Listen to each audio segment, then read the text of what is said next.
05:41 a.m. local time, North Atlantic. Dawn hasn't arrived yet, but the night is already thinning. The sky is slate gray, the kind of light that makes distance feel longer and closer at the same time. The ocean is restless, short, sharp waves that slap steel with a steady rhythm, spray rising and vanishing in the wind like breath. Out here, nothing looks dramatic until it is. In the middle of that cold water, Gerald R. Ford moves forward like a slow, deliberate decision. Flight deck lights are minimal. The ship doesn't announce itself. It doesn't need to. A carrier strike group is not defined by noise, it's defined by geometry. Escorts hold station at measured ranges, each one occupying space for a reason. The formation is calm, predictable, and lawful.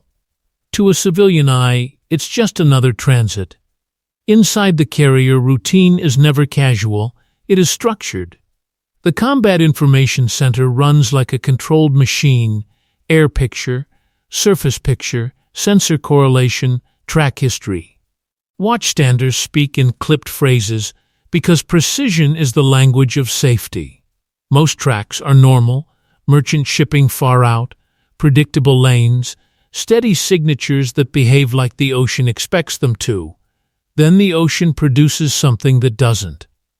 At 05:44 a.m., the surface search radar paints a cluster on the edge of long-range confidence. Not one contact, not two. A group. At first, the returns are faint. Sea clutter can hide things, especially in cold weather. But the pattern holds. The radar operator narrows the scale. Track quality sharpens. Icons stabilize. Speeds resolve. By 05:45 a.m., there are 6 naval-sized contacts moving in deliberate spacing. No ice, no identification signals, no commercial routing. 6 ships, silent, moving with purpose. The change on the screen doesn't trigger alarms. It triggers posture. Chairs shift forward. A supervisor leans in. A pen touches a log sheet. The room becomes quieter, not louder. Quiet is what happens when professionals see something that can't be ignored but also can't be overreacted to.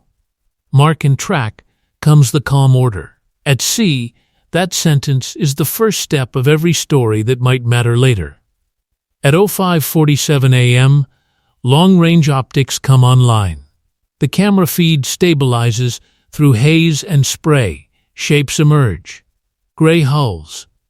Angular superstructures. Naval paint that catches the weak light like dull stone. The silhouettes are too clean to be mistaken for civilian craft. Russian warships. Not massive capital ships built to challenge a carrier head-on, but unmistakably military, unmistakably organized, and approaching from multiple bearings in a way that suggests coordination, not coincidence. Above deck, the Ford continues steady, speed constant, heading unchanged. 100,000 tons of steel, doing exactly what it was doing before the radar picture changed. That steadiness is not indifference. It is doctrine.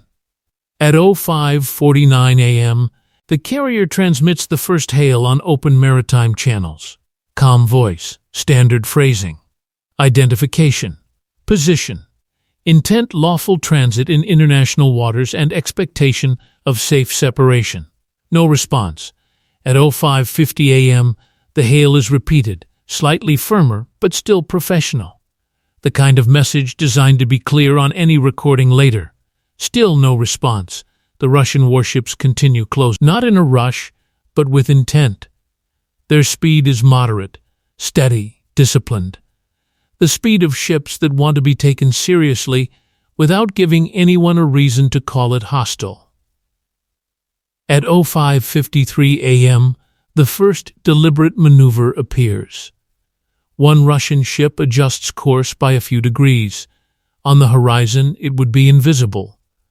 On radar, it is unmistakable. The adjustment places it on a tighter intercept line relative to the Ford's projected track. Not a collision course. Not a dramatic cut. A pressure move, small enough to deny, clear enough to test. In SIC, closest point of approach is calculated, then recalculated. The number tightens, the time to CPA shortens, the geometry becomes uncomfortable. No one says threat. In U.S. doctrine, intent is not assumed, it is observed, and the observation is trending in the wrong direction. At 05:56 a.m., escorts on the outer screen adjust slightly, not aggressively, not theatrically. A destroyer shifts by a fraction of a mile to refine coverage angles. A cruiser widens, spacing to strengthen the protective arc. These moves don't change the strike group's forward momentum. They reshape the geometry around the carrier without conceding the carrier's route. The Ford does not turn. At 05:58 a.m., the Russian formation becomes clearer. Two ships slide toward the strike group's starboard sector at measured range.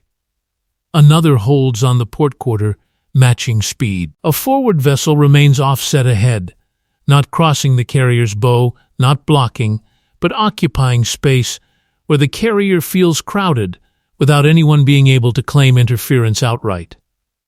The remaining ships lag behind just enough to give the formation depth. That depth matters. Depth means rotation, depth means endurance, depth means the posture can be sustained. It is not an encirclement, it is a constriction. At 06:01 a.m., electronic support measures detect the first active emission. Low-power surface search radar from one of the Russian ships. Not a targeting lock, not fire control illumination, but no longer passive. They are painting the strike group, choosing to be electronically present while staying verbally silent.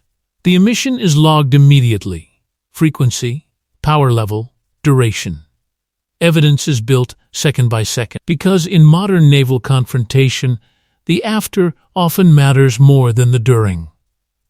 At 06:03 a.m., the captain is briefed on the bridge. The language is clipped and factual. 6 Russian warships, no response to hails, tightening geometry, active emissions detected, closest approaches trending inward. The captain's reply is simple. Maintain course.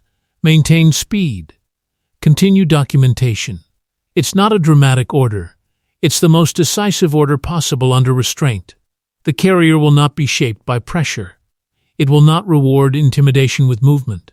At 06:06 a.m., one Russian ship increases speed slightly, 2 knots. On paper it's minor. In geometry it's significant. CPA tightens again. Now the numbers push toward a band where a close approach becomes more than navigation, it becomes messaging. On deck, sailors begin to sense it in a way numbers don't capture. More heads turn toward the horizon. Conversations shorten. The ship doesn't feel afraid. It feels focused. That's the difference. At 06:08 a.m., the carrier transmits another hail. Firm, professional, repeated. No response.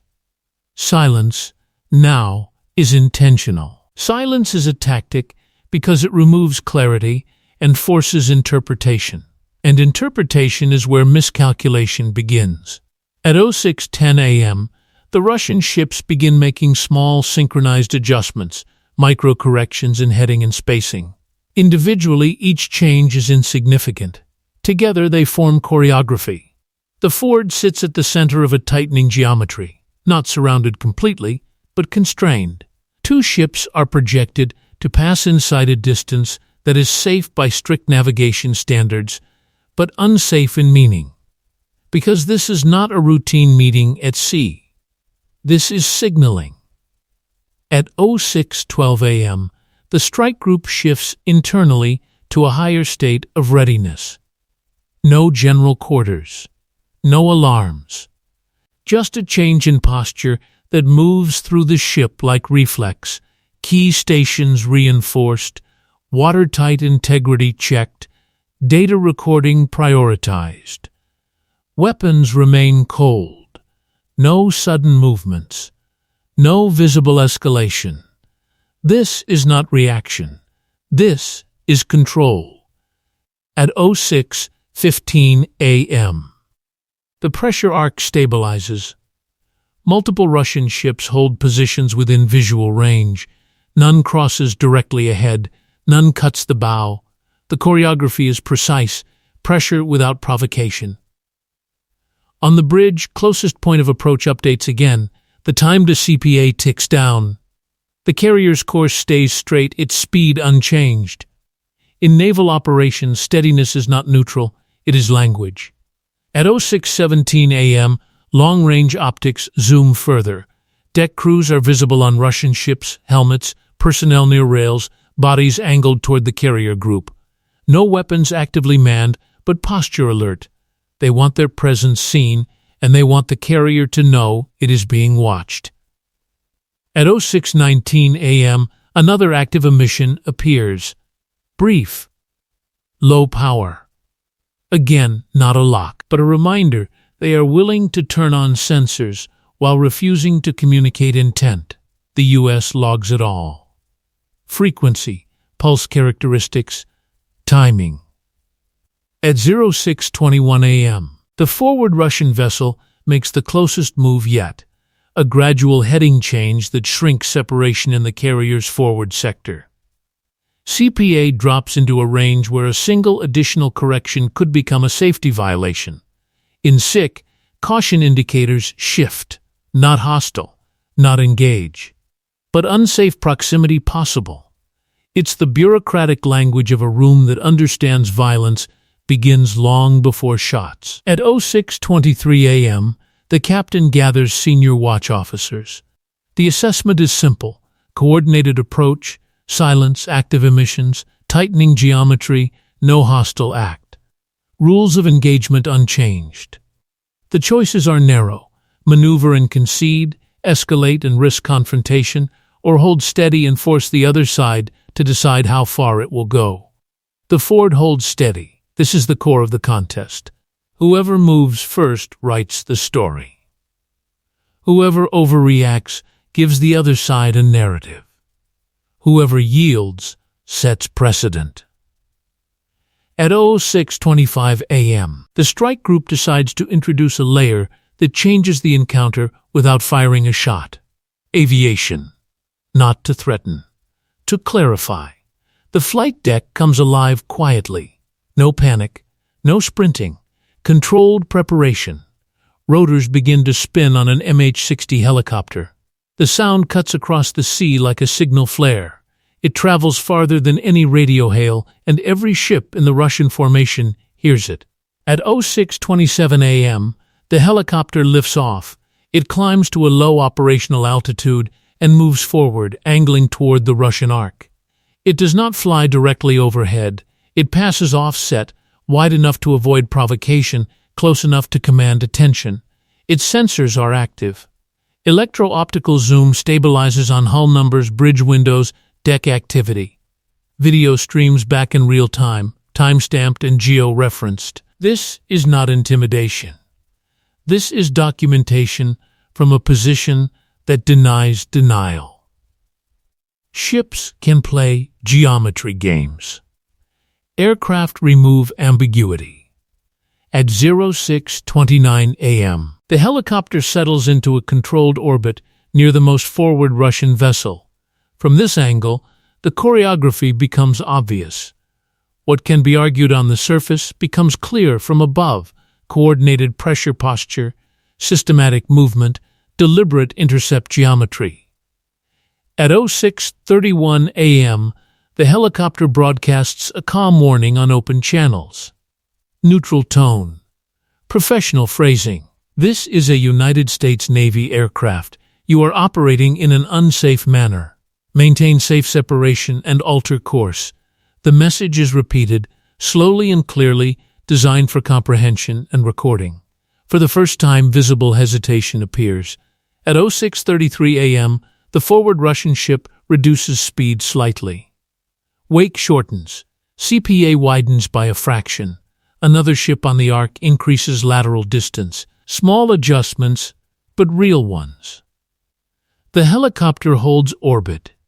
It does not chase. It does not hover directly overhead.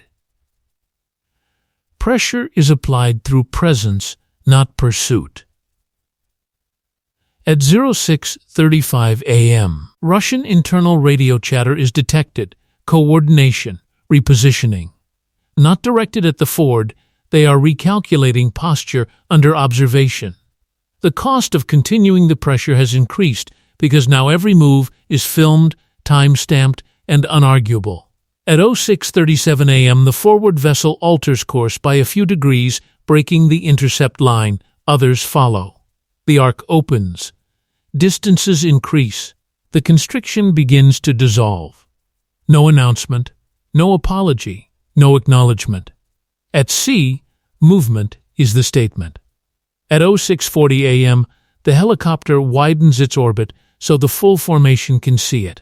It hangs in the brightening Atlantic sky, unarmed but dominant, because everyone out here understands what it represents: layered capability and controlled escalation.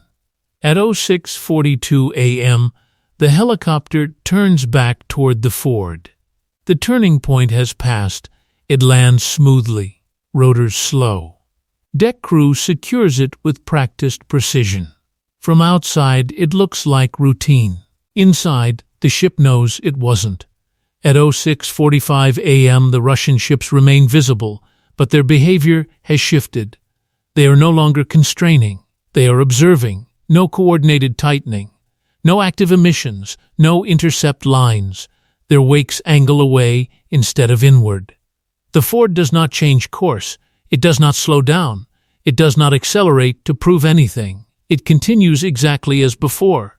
That refusal to change becomes the final message. Your pressure did not shape us. At 06:49 a.m., analysts lock timelines. Radar tracks are saved. Optical video archived. Electronic emissions stored. Every maneuver preserved with timestamps and coordinates. This is not just a report. It is a record that can be replayed in any room to any audience without interpretation. Encounters like this rarely end with a bang. They end with documentation. At 06:52 a.m., the captain receives a final update. No contacts maneuvering with intent. No active sensors. Safe separation increasing. Normal operations continue. The strike group moves on. But the lesson remains. 6 Russian warships attempted to apply pressure without firing a shot. They used silence, spacing, and coordinated movement to test discipline and boundaries. They pushed until the boundary became visible, and stopped when the response made escalation too costly. This is modern confrontation: calculation instead of chaos, restraint instead of theater, dominance expressed quietly. The ford did not need to outgun anyone in that moment. It only needed to demonstrate 3 things: it would not yield, it would not overreact, and it would not be pushed off lawful course. That combination, discipline, patience, capability, is harder to challenge than firepower alone. As the Russian ships fade into the distance, their presence becomes shrinking radar returns and thin wakes dissolving into cold water. The Atlantic returns to gray calm. The horizon widens again. But calm is never the whole story. Out here, control doesn't belong to the loudest voice or the closest hull. It belongs to the side that knows when to hold steady, and when to make the other side blink without ever pulling the trigger. And this time, that's exactly what happened.